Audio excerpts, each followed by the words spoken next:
Hello everyone. I hope you are doing good and doing great.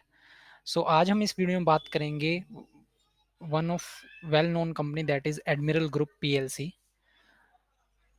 I believe most of the people know about this company because this company is not a small organization, it's a big organization which are basically started on 1993 and basically working into the financial domain and the insurance sector. And it is started on 1993 and it registered in 2004 into the IPO also. So that is a good company for the start of the career or to pursue the good career into this company. So today in this video I will take telling most of the things related to the interview because I go through this interviews sex or interview steps about this company. So this interview is very good, which and the question which they ask, that is also very effective, and they are also supporting the people, like if we are not able to give the correct answer, so they are in how directly or indirectly they are supporting with an interview also. So I impress the interview about this company, so that's why I start creating one video about this Admiral Group PLC. So let's start about more thing about this company. So in this session, we will cover the below things because everything they ask me about step by step. So I will go through the basic of OOPS, C Sharp, MVC, Web API, and Angular. So the OOPS side. So in the OOPS side, they will expect some of the little bit question about or the simple question, and you can see onto the screen like difference between the object and the instance, what is the benefit of OOPS, and the most important things is whatever the OOPS concept we are using, so can you give the little bit correlation with the journal life also, because that is also the very good thing if we are preparing this way. Now coming on to the C sharp side. So in the C sharp, they started with the ref and out keyword. So please prepare this ref and out keyword into the C sharp perspective. And after that, they ask the yield keyword what with the example. So what is the purpose of this one? So you can mention it is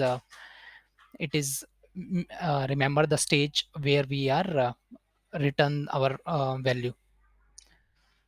After that, there is a strategy pattern. So this is a also the very simple and the important pattern, that is a strategy pattern. So strategy, you can say into the layman term, like if I want to go from one place to another place, so what is the possible way to reach to that place? So by the road, by the aeroplane, by the bus, by the car.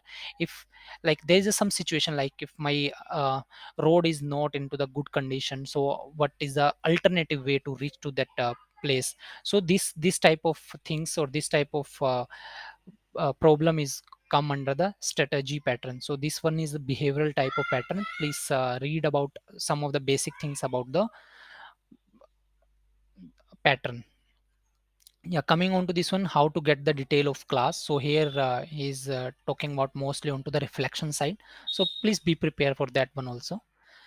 Scenario based question. So there he given 4 5 scenario based questions, so I will go through one by one, and there is some practice for at your hand also. Please I'm not giving the all the answer here, but it's a homework for all of us. Please be focused onto this, so that will be good for all of us. So the first scenario here is we have the employee class and we are creating the object employee 1 and employee 2. So there is a question like, can I do the plus operator here, like this one, employee 1 plus employee 2 equal to employee 3? So you have to do the experiment in your local and check like we can do this one or not.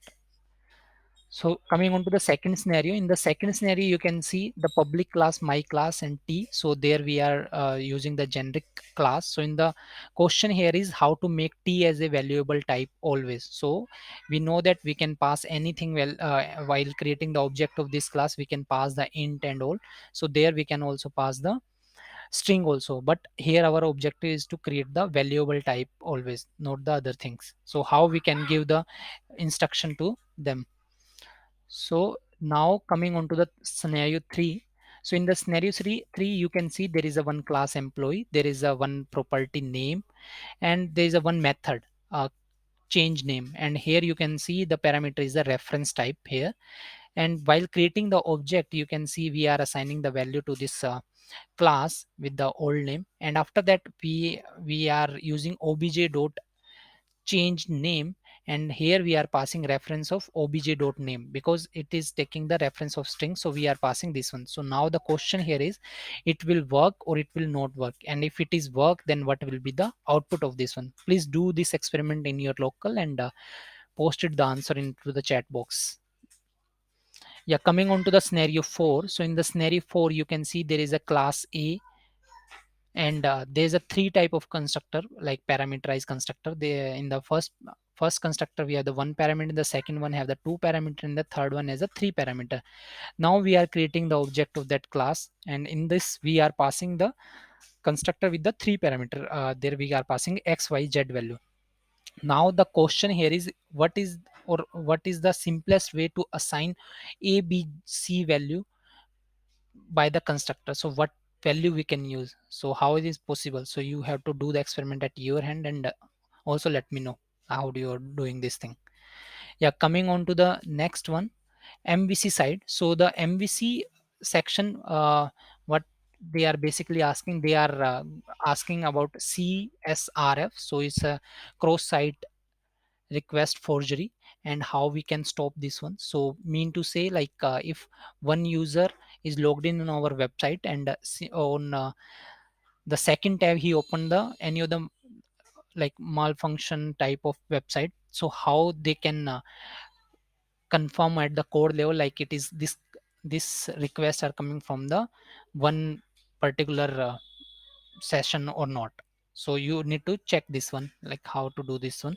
And XSS is the cross-site scripting language, so you also need to prepare this one, like how we can stop the things, and what is the effective way to use this one. So by generally we are using a store proc to remove this type of problem and all, and there is some, we are also checking some of the tagging replacement also. So now the third one is the value bound binder and the model binder. So how the property actually carry the value whatever we are sending from the UI or the other places. So for this one I already created one video, please go through that one and take good knowledge from that video. Next one is how to create the custom attribute in MVC, like required length, etc. on the model property. I mean to say, like we have the one property, in the property some you remember we are writing the required field. So in that case, onto the MVC side, this model property become the required field there, and sometime we are putting the length also. So the length for this one is the 5 character, 6 character, something like this. So how to create the custom things? So there is a attribute validator we are using, and there is a valid method we are using. So please take a look there, so how we can customize the things based on our requirement. Next one is how to handle the session onto the multiple site deployment. So there we are talking about the session management side. So we know that we have the two type of the session management. There's a in proc sorry, three type of session management: in proc, out proc, and the store one. So I put it example here, the store one. So because there that session is stored at the DB level, and DB, you know that we it is a central for everywhere. So from there we can manage the things, or you have the any better idea, you can also post into the chat box, so I can also be take a look there.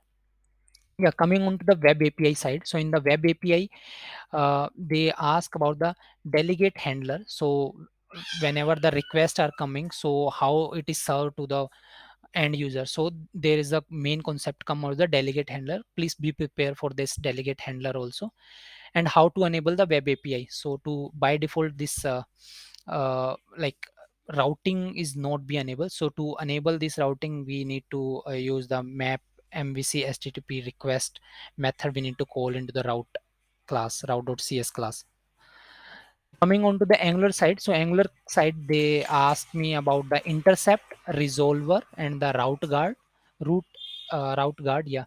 So please be prepared this one also, because this one is the advanced topic, and so that is the overall experience which I gained from the company. And I hope you like this session, and if I got some more information about the another company or the same company, I will post the another video, so there you can also take the advantage of this type of knowledge. Thank you so much. Thank you for listening this one. We'll meet in another video. Thank you so much. Bye.